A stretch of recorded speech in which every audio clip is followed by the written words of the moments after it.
to the third day of Virtual Outsource to LAC. It's such a pleasure and an honor to have you with us here today. For 9 years, as you know, Outsource to LAC has offered a space for digital global service companies in the region are able to learn from experts in industry at the regional and global level about the most recent innovations in the sector.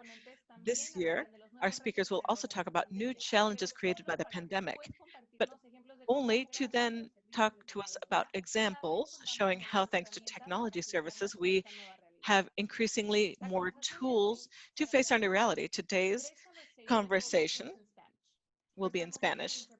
Make sure to click on the interpretation button below.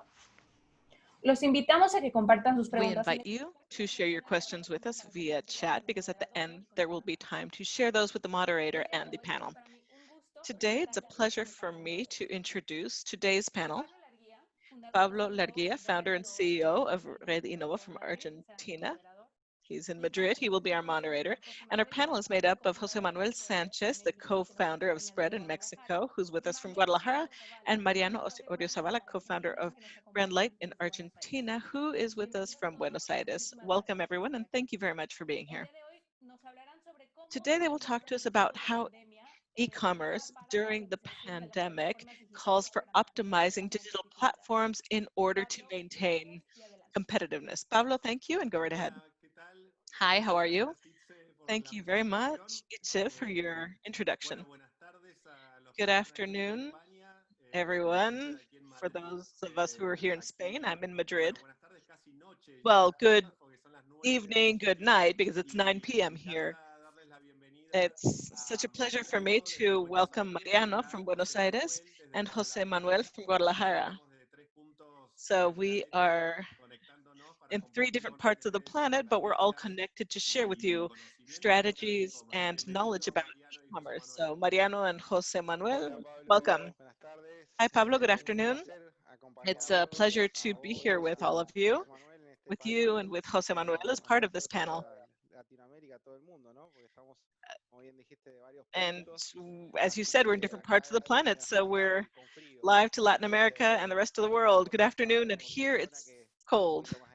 It's a bit warmer where you are, I believe. That's right, and I would love to start with you, Jose Manuel. Talk to us about your business and what you do, but I'm sure that your background could be inspiring for those who are with us here today. So many people would love to have a business like the one that you have founded that you'll tell us about. So Jose Manuel, I invite you to talk to us about your own experience. Hi, everyone. It's a pleasure to speak to you from Guadalajara, live worldwide, as Mariano said. So I'll talk to you about what I've been doing and what we do at Spread. We focus on e-commerce. We're a data curator, or a data analysis curator, in order to increase the possibilities of success for e-commerce sites. Ideally, what we do is we take data that we then turn into actionable information that can then be uploaded in order to increase retention and purchases. It can go up to 500%. It all depends on what your system is like. To tell you a bit about me, I've been working in e-commerce for about 6 or 7 years, and now we focus completely on data, but I started with my own online store. Was it like Mercado Libre or Amazon? No, we sold on all platforms. What was that? What did you sell when you started out? Fashion items. We started out selling food,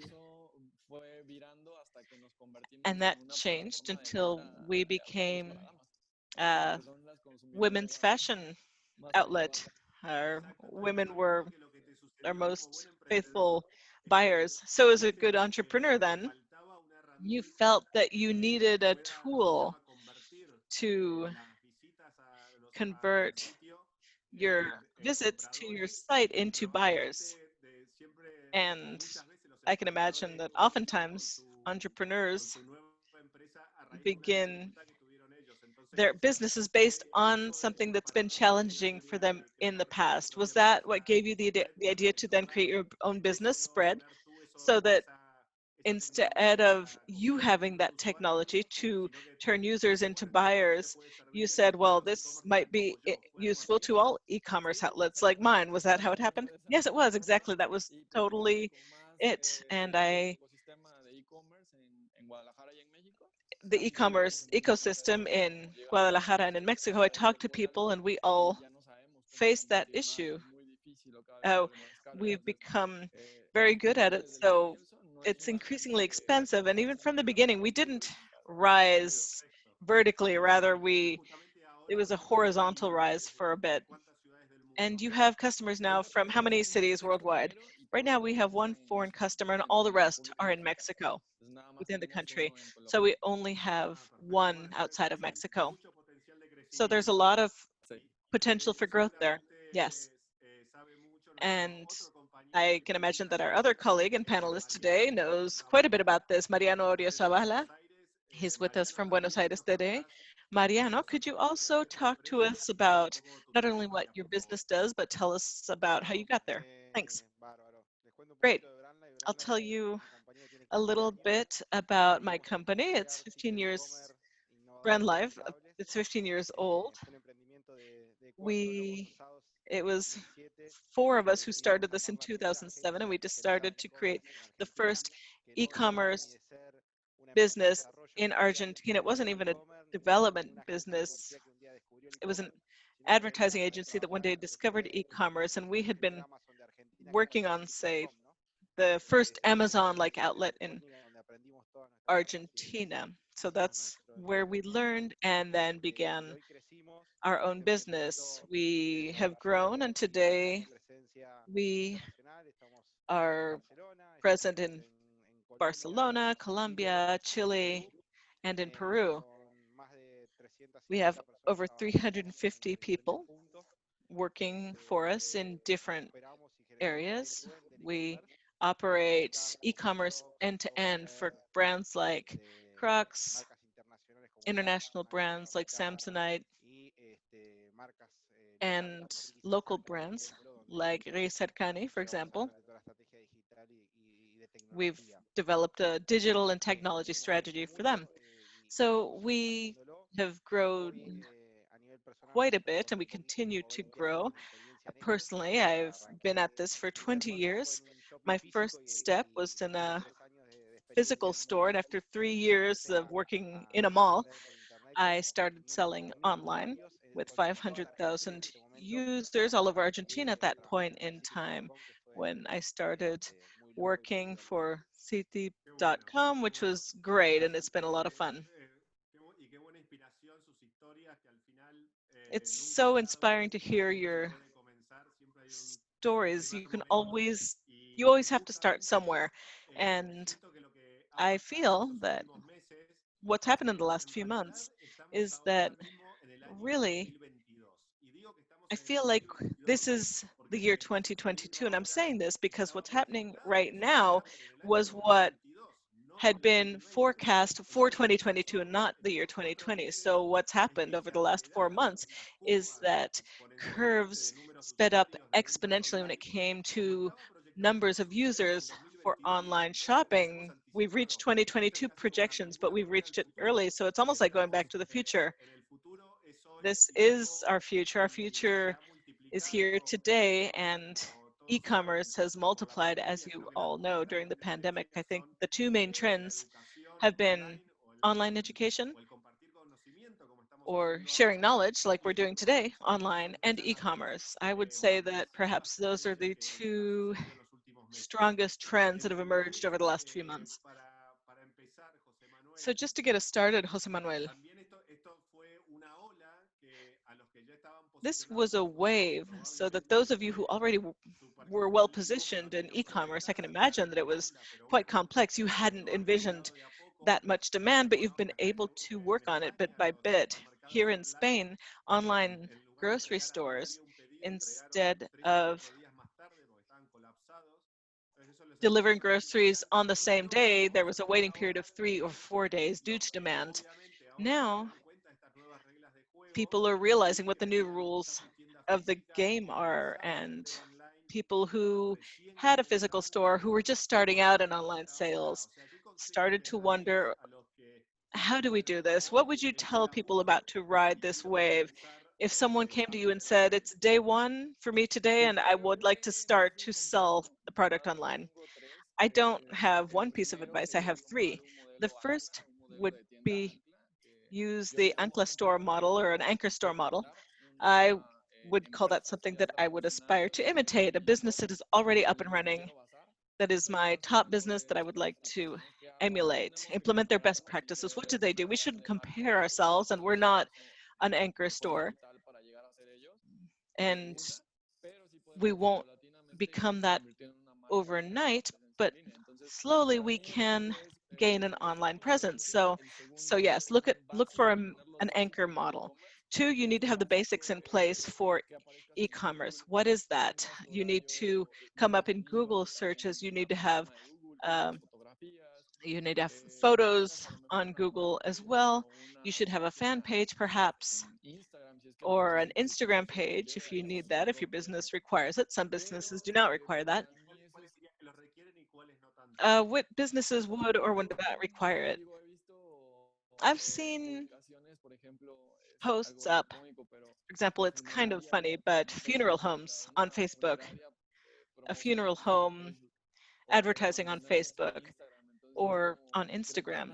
So I think our society doesn't really want to see that, and someone needing this might do a Google search. So it would be a Google search, not Facebook. Then you need to direct your money to Google or be there organically so that you appear in Google searches. Those were businesses that I thought perhaps should not be on social media. Great. So once you have your benchmark model, or once you find a model you'd like to emulate, so start a store on Shopify or Tienda Nube, how would you start? Would you start immediately selling on large e-commerce sites worldwide? I think it depends on the industry you're in. If it's a restaurant, for example, selling on Amazon or on your own store in Shopify might actually be a hindrance, but you could join a delivery service like Rabbit, for example, or Uber Eats if you are a restaurant. But for e-commerce, if you want to sell a retail product, if you're a retailer, then you should create a store. Maybe that would be the second step. The first step would be to test the product on Mercado Libre or Amazon, depending on what your goals are. But look at your anchor model and see where that takes you. Okay, let's go on to Mariano. Mariano, over the last few months, I'm sure you've had more work than anyone. And I'm sure that you've been contacted by thousands of brands because you have all fashion leaders in Argentina involved who are small boutiques usually, or small store networks. I'm sure that now that you've been contacted by others, so what are you recommending to businesses who during the pandemic now, just to give you a clear category so that we can all follow an example, what would you do with a store, a fashion store, a clothing store who contacts you for onboarding and getting started in e-commerce? Well, really, this has been the busiest time I've ever had in my life, without a doubt. These last 100 days have been extremely busy. We've constantly grown. We're talking about growth of, compared to volume and transactions, compared to last year, we're talking about a 600% increase. So that is extremely significant. We've doubled our capacity, resources, and such in order to tackle this. Now, businesses who did this, as you said, who were considering it, who were planning it, who had been thinking about it and saying, okay, this year I'll get into e-commerce, this year I will focus on that. Obviously, it was a matter of, I need to do this in a month. I'd plan to do it over 6 months, but I need to get out there tomorrow. And the first thing I would recommend to companies who want to do this is that they think about the impact on their consumers, because everyone's desperate to sell, but people don't think about, when you think about e-commerce, look at an iceberg. everyone sees the platform. Everyone looks at, is this Shopify, is this Vitex, Magento, Mercado Libre, or Amazon? So it would be like seeing just the tip of the iceberg. Now you know that the more complex stuff is underwater and no one sees it. So what happens when that consumer didn't get the right product, they need to return or exchange the project? So what happens if no one found that consumer's address? So what is done in those cases? The most important thing is to look at leading brands out there that need to protect their customers' experience and look at what the entire experience might be like before you start and take care of that experience, because otherwise everything you've done out in the physical world you lose. If customers say, I didn't get the product the way I did when I went out to shop for it.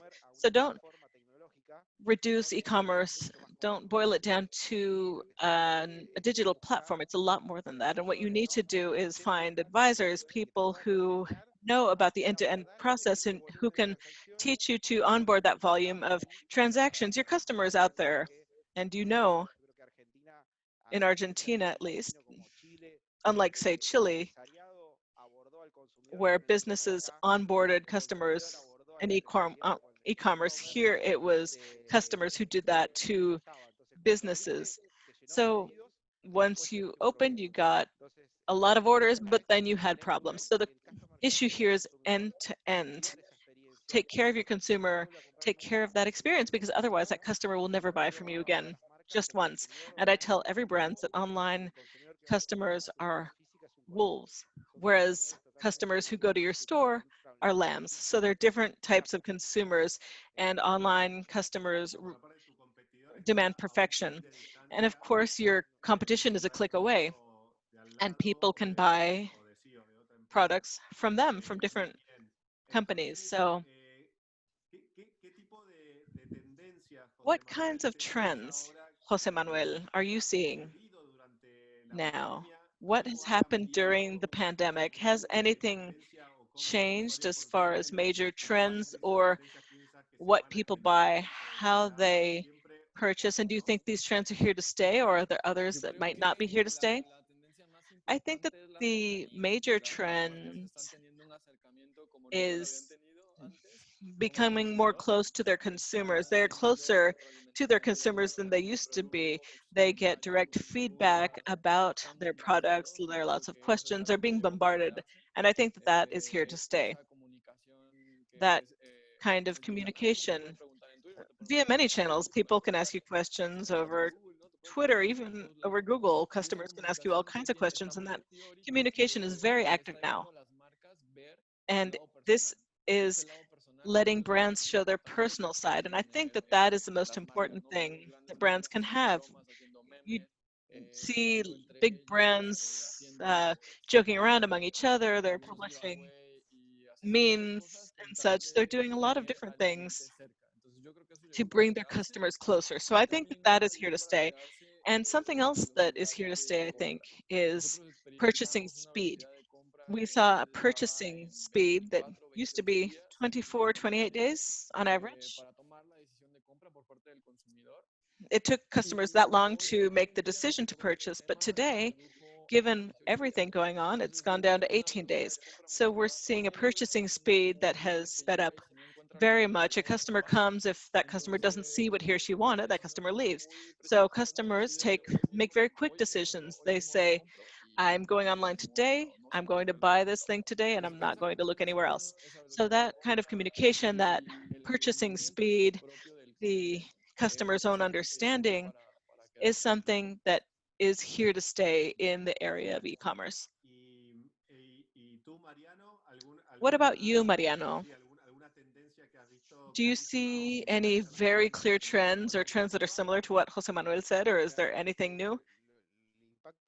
I think that the main impact we've seen is that brands have been surprised to find out about the potential of e-commerce.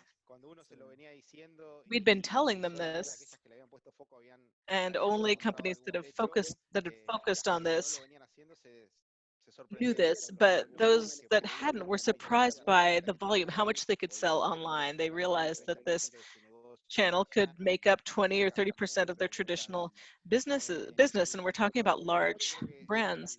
As far as consumers go, I think that the change is that everything is done online. After 3 months now, that's turned into a habit. So the trend is here to stay because you know what they say, once you do something for 3 months, it's become a habit, it's become a change of lifestyle. And I think that's what's going to happen in this regard. The pandemic, at least in Latin America, is the quarantine here is longer than the quarantine in Europe, and that is creating changes in consumption patterns due to the length of quarantine itself.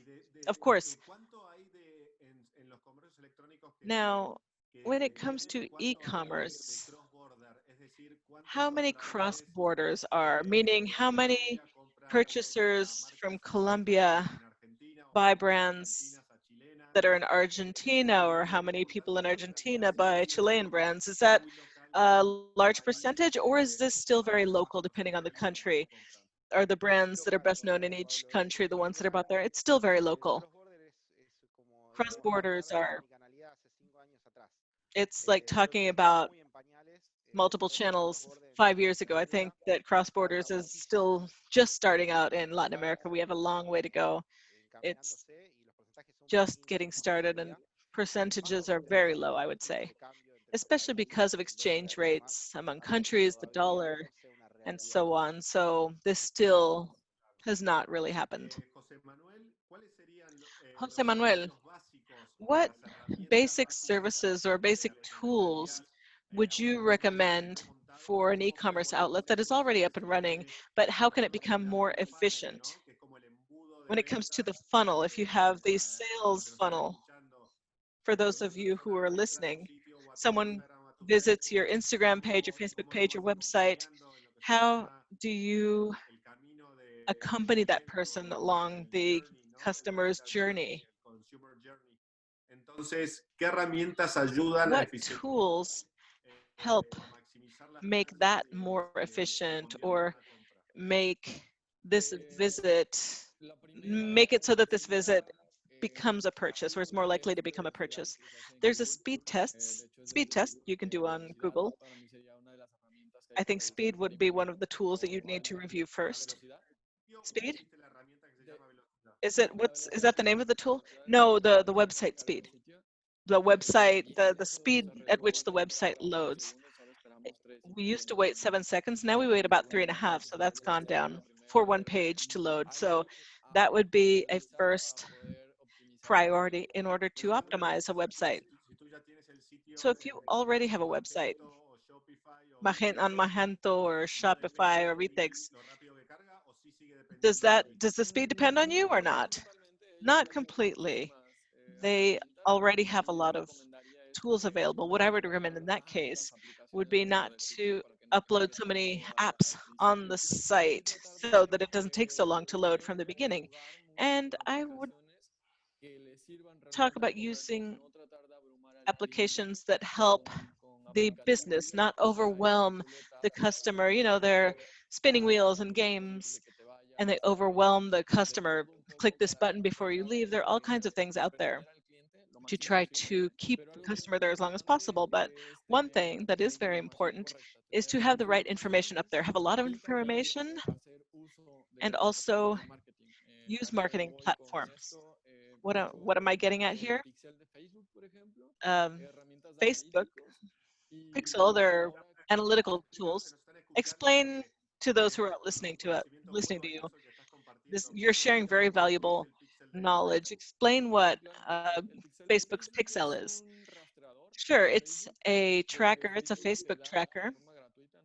Facebook provides it to you for free. There's no cost, and it's a bit of code that you put on your website, Shopify, Magento, or Vitex, and there's a designated space for this already.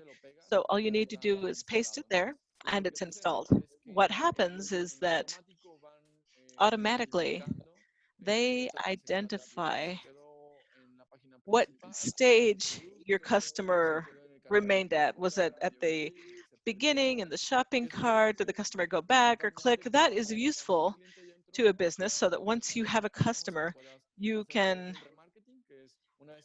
do some remarketing. Once the customer is there, you can say, okay, people who were left on screen number 3, I want them to see this ad again, or I want them to see this ad once again, and you can assign that on Facebook, and it's tracked via pixel on Facebook.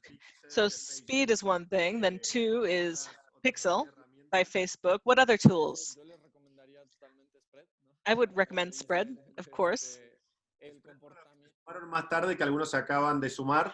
We're going to explain this because some people just joined us. For those who didn't hear it, Spread is Jose Manuel's company, which does intelligence work in order to improve conversion of users on e-commerce sites. Sure, so what you'll see there is everything you were talking about, the customer journey. You'll be able to see exactly what a customer did, how far they went on the website, where they stayed, and how probable is it for a customer to purchase or not, so that you can focus on customers who are most likely to make a purchase, and those who aren't, then market to them based on a supposed model. Marketing is based on that largely. So what we do, and one thing you can install for free, is our tracker. And that will show you specifically using AI what a customer's behavior is on your site so that you can convert that customer into a buyer. These are tools that I think are indispensable. Mariano, would you like to add something to that? What you use in brand life with your customers, or any advice? Well, everything Jose Manuel said was great. We use enhanced e-commerce or other tools that delve more deeply into understanding that customer's behavior when it comes to that brand, and understand with a double click everything that's going on and what's happening and why sales aren't being made. So that's adds one more level to everything that Jose Manuel just said. Everything Jose Manuel said is extremely important. You need to know that. That's like your ABCs if you're going to play this game. Sure. Another question is, Mariano, you're with Brand Life and you assist large companies and perhaps medium-sized companies or small companies to become a part of the digital world, and you help them throughout this journey. So one of the questions out there was, what would you recommend to a business? If the business, should they outsource things or do everything in-house? I'm assuming you would say outsource, that's what Brandline does, but what would the benefits be for companies that have over a certain amount of volume? After how much volume, when would you say that it would be advisable for a company like Brand Life to outsource? Well, my recommendation would be to do it in the best way possible. That would be my recommendation. And then with each potential customer we get together and we put together a business case together with the client, understanding that customers' requirements and current capacity. So based on that, then it's important to understand that absolute outsourcing for e-commerce does not exist. The brand always needs to be involved in all of these steps, and the brand needs to define content, branding, and communication so that it all happens on one channel, because otherwise, imagine you could outsource everything to Brandline and say, well, this will be Brandline for the online world. When we work with a brand, within that brand, there is an e-commerce manager who is in touch with the manager assigned by Brandline in order to deal with one channel strategy. And that's where we start to interact with the brand, and we define whether or not that brand has the logistical capacity to, from its central warehouse, provide all products. If that brand has that ability, then Brandline isn't going to do that. What we'll do is we'll supply them with the technology necessary and the process so that they continue to do so, because we know very well the costs of capital, stock, and such. So what we need to do is personalize everything as much as possible in order to get a sale. So we've developed all of the technology involved in order to integrate multiple warehouses and the stores for that brand, and that allows us to have a lot of stock, different products, and so each store then can be a store pickup point, ship from store point as well. So we have done the So, end-to-end process, and this allows us to have an experience for the consumer that is superior, because if you bought something from a brand like Carter's in Argentina, and you are in Cordova and we have a store in Cordova, you can do a click and collect and pick up your product in 2 hours if it was there, instead of leaving Buenos Aires and taking that product from Buenos Aires to Cordova, as would happen with most brands. So I'm saying this, so outsourcing is not always complete, it can be partial, and Brandline will add value to you in crucial points, which is technology, marketing, performance. So Brandline has a team that is very knowledgeable with a lot of know-how, and we run the digital strategy for over 40 brands. So that gives us know-how that can be very good. We do different standards, different channels. Our standards are very high, and don't forget, this is what Jose Manuel was saying, that we're not even talking about databases and emails. This all is still the best tool to convert buyers, databases, and a mailing strategy. And Mariano, many of your customers are fashion customers, so I would imagine Instagram and Facebook are very powerful as channels here as well. Yes, these are important. These are managed by the brand these days, just so they're in charge of all the communications. And then what we do is manage the digital standard. This has nothing to do with putting the model there and showing off the product. What we're trying to do is find that client that perhaps was buying a different brand, bring them in with an offer, a promotion. So it's different roles. You're posting for branding on the one hand, and on the other hand, you're doing the conversion advertising that we do. But we always work with the brands. Ours is a performance company, not a branding company. It's not our job to manage others' Instagram accounts. There are specialists for that. We feel that e-commerce requires specialists. You have a content specialist, a photography specialist. And when something is posted on Instagram where it says buy now, you can buy, customers can buy within Instagram. We have customers, clients who have that and others who don't, but it can be done. And in your case, Jose Manuel, do your clients sell on Instagram? Most of our clients are fashion clients, and they do sell on Instagram, at least here in Mexico. There are the influencers that are very powerful, and there are programs also that work through them. And these are programs where the vendor or the influencer in this case makes a profit, and so does the company. So now they've set up a shop, and I haven't seen that with our clients here, but they do sell on Instagram as a channel. And Jose Manuel, in addition to Instagram and Facebook and their own stores and communications through different platforms, of course, there are two big players. One is Amazon and the other one is Mercado Libre. Of course, there's also eBay and Alibaba and a few others. But if we're talking about Mexico specifically, I would say Amazon and Mercado Libre. Amazon, for those of you who are listening and may not know, there is a program called Fulfillment by Amazon, and this simply means that products that you might have for e-commerce are transferred to one of their warehouses, and you just do the postings.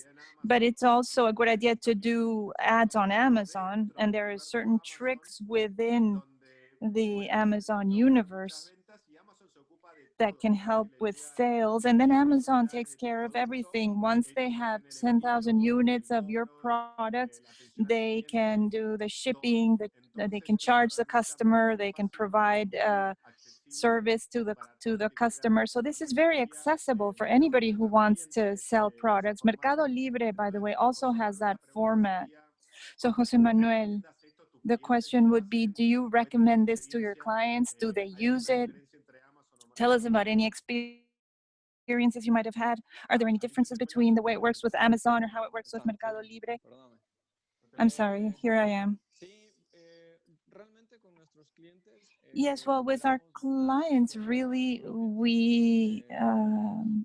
they have their own stores mostly. Very few of them have sold on Amazon. There's one that almost 50%, 60% of their business was done on Mercado Libre.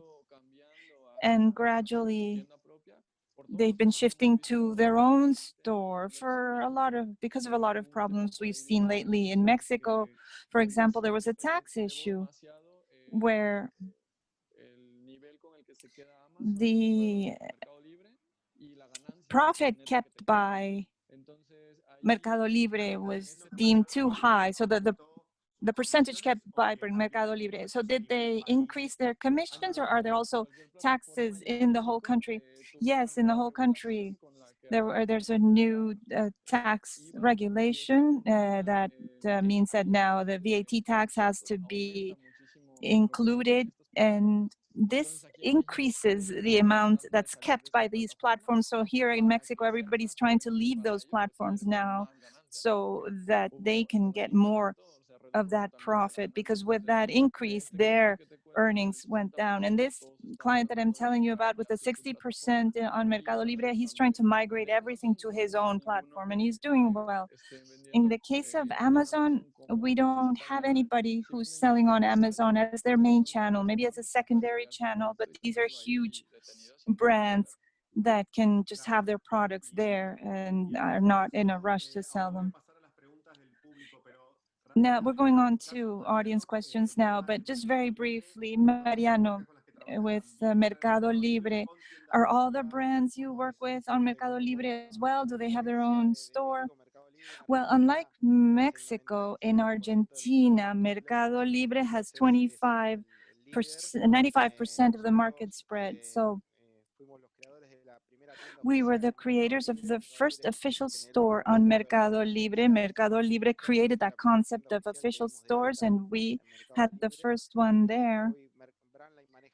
And BrandLife manages 20 official stores on Mercado Libre.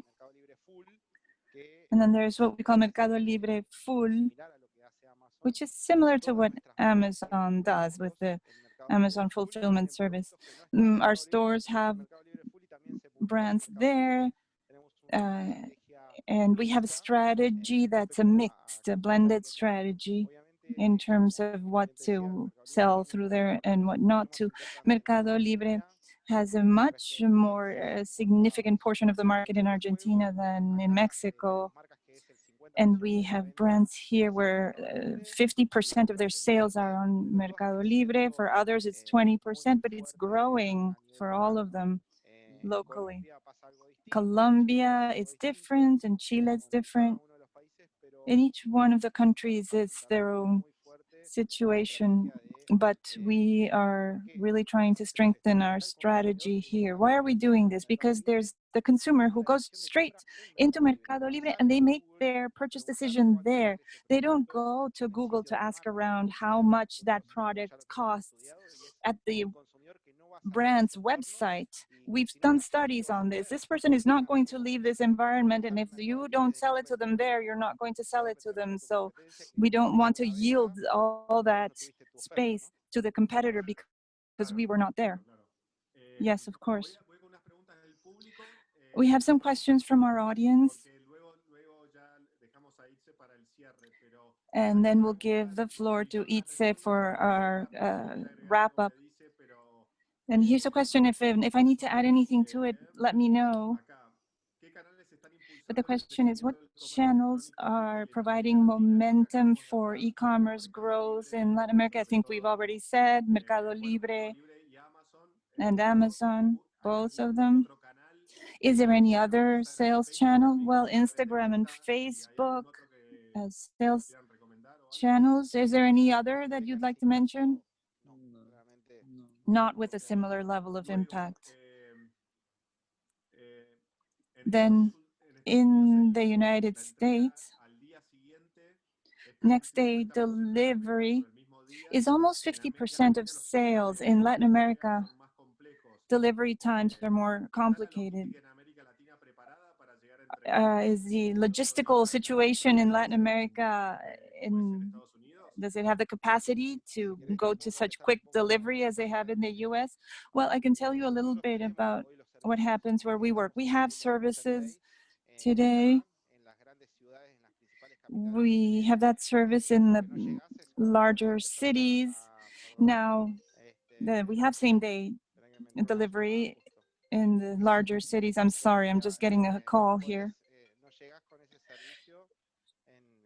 But that service cannot be extended to the entire country. It's only for the major cities. In Buenos Aires, we have it. For example, of course, COVID made it such that all of the structural investments that were necessary for logistics, for this 500% growth that we wanted, well, it was the same that happened in Europe. There were delays in deliveries to supermarkets and to other markets where now delivery doesn't take a day, it takes 5-6 days, and the same thing happened here. Logistics, we still need a lot of investment for that in Latin America, so we can keep to the same pace that the US has in terms of deliveries. In terms of hosting providers, I think we're debating between Amazon Web Service, Azure by Microsoft, Google Cloud. But is there any other suggestion that you might add that you might think is better suited for e-commerce? We use Amazon for everything.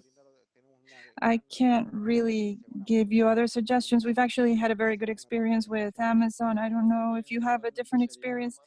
No, it would be Amazon for us as well. They provide very good service and they have incredible support as well. So I would recommend Amazon. Very well. And here we have another question. The winners are going to keep the entire market, Amazon and Mercado Libre.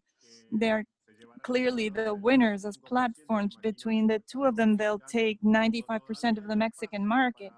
Or do you think there's still a chance for smaller platforms that are marketplaces? The difference here, for those of you who are listening to us, there's a platform where all sellers can put their products in different categories. But there's also personal where you all just sell what's your own. So here's an idea. As all of this grows, is it perhaps a good time to launch an e-commerce platform, a marketplace that's a place where all fashion brands are sold? There's Zalando, I think, yes, or Dafiti. I don't know if they still exist.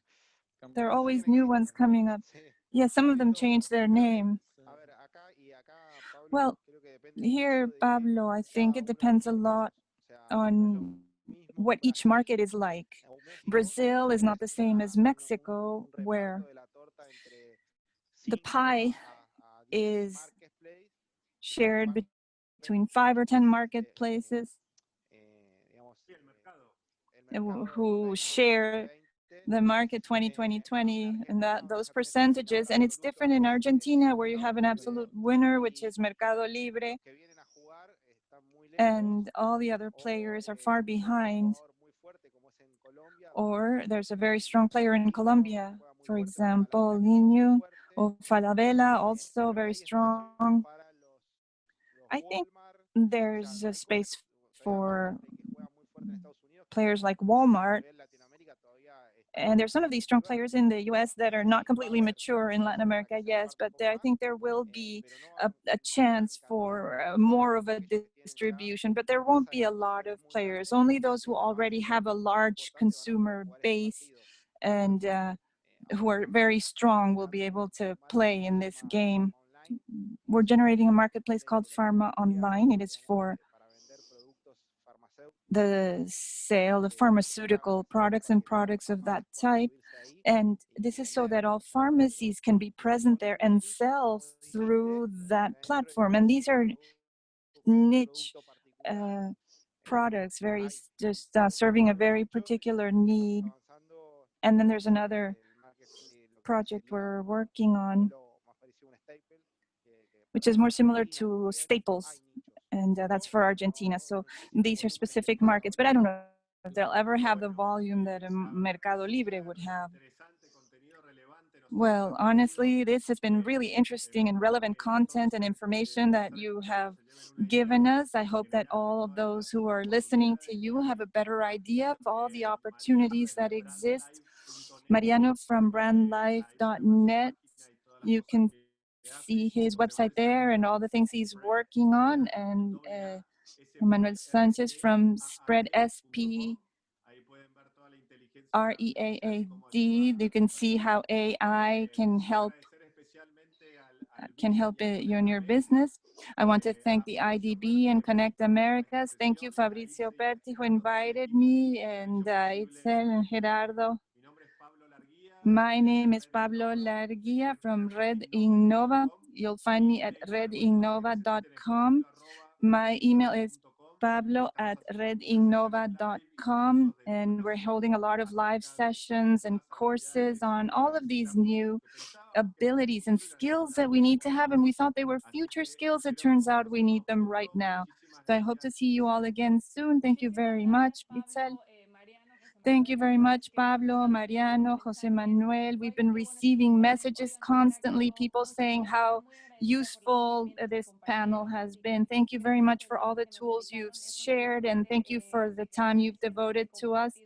I'm sure this video will be shared all over the region. I just want to remind you that this session is being recorded, and it will be still available on the agenda of the platform in the same link where you connected today. And I want to give you news. We haven't set this on the agenda yet.